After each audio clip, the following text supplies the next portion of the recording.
Leigh and I go back 40 years of doing this. Leigh has been at it a long time, and I can go to Leigh Steinberg and say things like Patrick Mahomes' contract or any of that, which is fine. I could even go into, when are you going to remake Jerry Maguire? Which we can touch on that. I don't know, but I want to go through just the laundry list of issues, and you may see some as well, Leigh, that are out there, but I get hit up, asked all the time about where NIL is going and eventually down to high schoolers. So I want to start the conversation just on that front. Your view of NIL when you're out speaking as you see it unfold across the sports landscape. So I think NIL is a case of unintended consequences, which is that in an attempt to give athletes from disadvantaged homes the ability to live better on campus, if the NCAA had just given at-risk athletes $5,000 a year, they'd have been having a great time. That was all that was necessary here, to be able to live at the same standard of living as their non-athletic peers without the ability to be able to work, which non-athletes can do. Instead, they waited too long, and then SB 206 comes along and says that athletes can have marketing agents and market themselves for name, image, and likeness. What's happened is that collectives of wealthy alums have formed at major universities. They pool their money, and it's used for things like recruiting athletes from high school to college. And so it's a bidding war. In essence, it's free agency for the next generation of young athletes, because this university will offer this and someone will top it. And then it gives money to use in the transfer portal also. So it's given commercial opportunities to women, to other groups that were unexpected, and been a godsend. But in terms of what it does to college athletics, forget any concept of amateurism, forget any concept, because Brad, as you said going in, now 15 and 16-year-olds sitting in high school are branding themselves. They're putting together websites and logos and hiring marketing directors. Pretty soon, it'll get so young that you'll have women down in Phoenix looking for the biggest mothers at maternity wards, to deliver their children. No. I mean, it really is no end. So we've seen the biggest changes in the sports scene nonstop rapidly between gambling, NIL, conference realignment. I mean, these amazing changes are occurring, and I don't know that anyone is calculating the long-term consequences. How often do you get approached by a 12 or 13-year-old's dad or mom? I have to believe that's happening. I do, and I'm not. We run a practice, as you know, that has to do with role modeling. Right. So I'm looking for mature, bright students that are willing to retrace their roots, make a difference. I'm not set up to talk to a 13-year-old or a 15-year-old. I have traditionally met these athletes over the last 50 years when they're at earliest juniors in college. And usually they have parents as the screeners. Parents will talk to all the agents, but now you're going to have people branded so much earlier. Take football. It used to be that you wouldn't know a great quarterback until his senior year in college. Mm-hmm. And now they grow up going on the 7-on-7 camps. They hired quarterback tutors. I guess it was never really valid to think that there would be a normal childhood, but this is about as abnormal as it gets. Do you, Leigh, do you find yourself leaning into the kid that is multi-sport, that is not all about the branding, that doesn't really give a rat's about their social media stuff? That through the years, I mean, I remember back in the day when we were doing this weekly, it could be Troy Aikman in a car with you who's thinking about UCLA and life beyond. It could be Drew Bledsoe. It could be Warren Moon. I mean, guys that you just looked at and they went through their careers. Are you finding yourself leaning into and can discern, okay, I'm not going to be dealing with an octopus here with the parents, the quarterback coach, the guru, the this, the that? It's very challenging because the satisfaction from representing players comes out of that one-on-one relationship between myself, the family, and the player. And it's a matter of employing good listening skills to draw out another human being to understand their deepest anxieties and fears and their greatest hopes and dreams.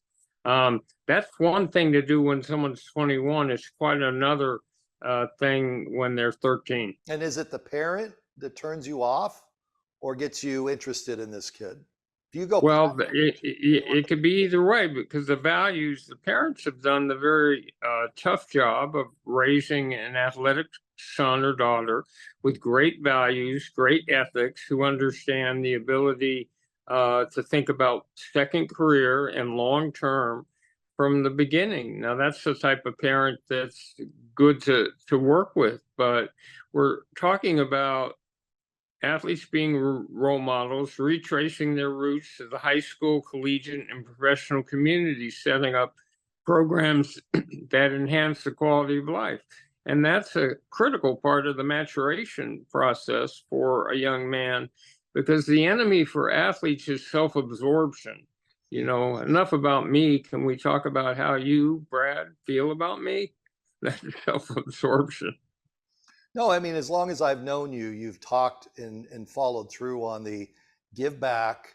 It's not where you are when you're 21. It's where you are when you're 44, 54. When the bumps come along, you've been there and you've been able to help and manage it. You've all stayed true to that, even though I think we're in a completely different space now, Leigh.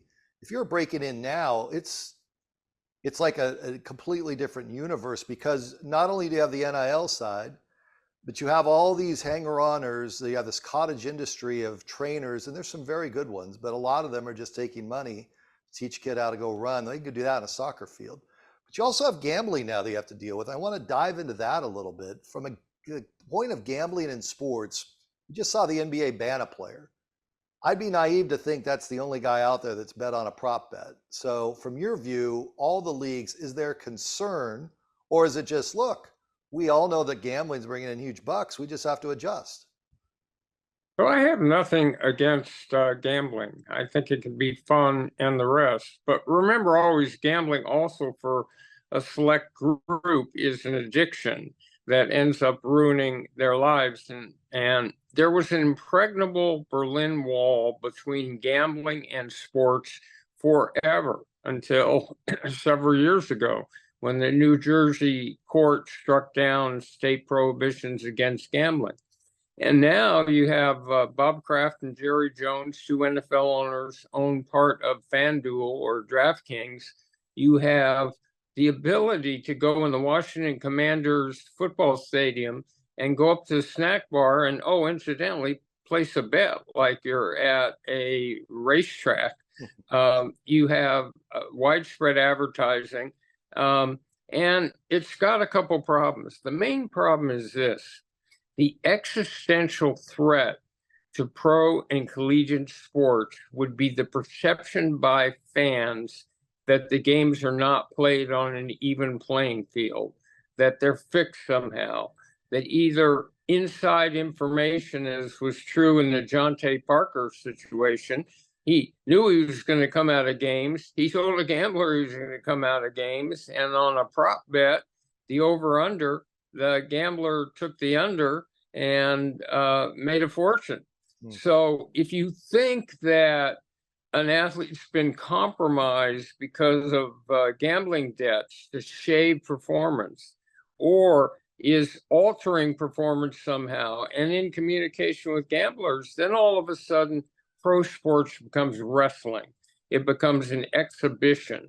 And so this is a very difficult problem. Now, the players are warned all the time not to associate with gamblers, and they're told over and over again it's part of the standard player contract. But with this amount of money, I don't think it was totally well thought out how much of a change this is. You're right. There was always considerable sports gambling. It was a hidden secret. But now it's out in the open, and you have 40 million people playing fantasy football every week. You're sitting there with your athletes and you can't keep track of everybody in their circle, or maybe you can. So the Otani situation pops up. I have to believe from your space, we have to really patrol who's in touch with our people. So Well, that was sort of a collective failure by whoever was around him, because athletes have financial planners. Mhm. Many times they'll grant the financial planner or a third party power of attorney over their bank account. And then that person has the ability to write checks. It can be good from the standpoint of making sure no bills are unpaid, but it's fraught with peril and fraud danger, as we saw in Otani's situation. Here, he's busy. I understand how it happens. And he trusts someone he feels like is his brother and will never betray him. And that person takes $18 million out of his account. And you know that gamblers are not known as the most kind-hearted group.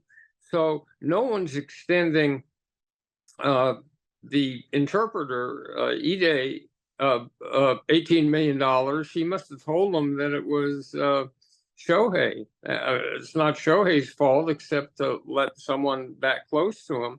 So Shohei will be fine. It's just another illustration of the potential danger. And that one comes because of a sign over of power of attorney. So that interpreter could withdraw all that money like it was his own. That's crazy. If they were to do a Leigh Steinberg roast, who would be there for you, Leigh? Any coming to Netflix anytime soon, or? I saw Tom. Oh, I mean, it'd be Troy Aikman, Warren Moon, Steve Young, Bruce Smith, Drew Bledsoe, Patrick Mahomes. It would be owners. It would be general managers. It would be people I've worked on charitable programs with. But why someone exposes themselves to being roasted that way, I have no idea. That would be the most uncomfortable of all situations. I would rather be the roaster than the roastee. Here you go. I'll finish off this, and it's how I started. Jerry Maguire movie. You probably get asked all the time about it, but I've never asked you. Have you thought about redoing? If you had to redo Jerry Maguire's script, you'd have to include things that we just touched on now, right? Cameron Crowe has been very out front about the fact he doesn't do sequels. So it wouldn't happen with him. A number of people have talked to me about doing a movie that would be sort of loosely based on my life. And I'm in the process of writing my third book, and this one is Comeback, Resilience and What Matters in Life. So you may see a documentary, or you may see a dramatically scripted show, but it won't come from the team that did Jerry Maguire. That's good. Good for you, Leigh. I appreciate your time and insights as always. Stay well. Thanks. My pleasure.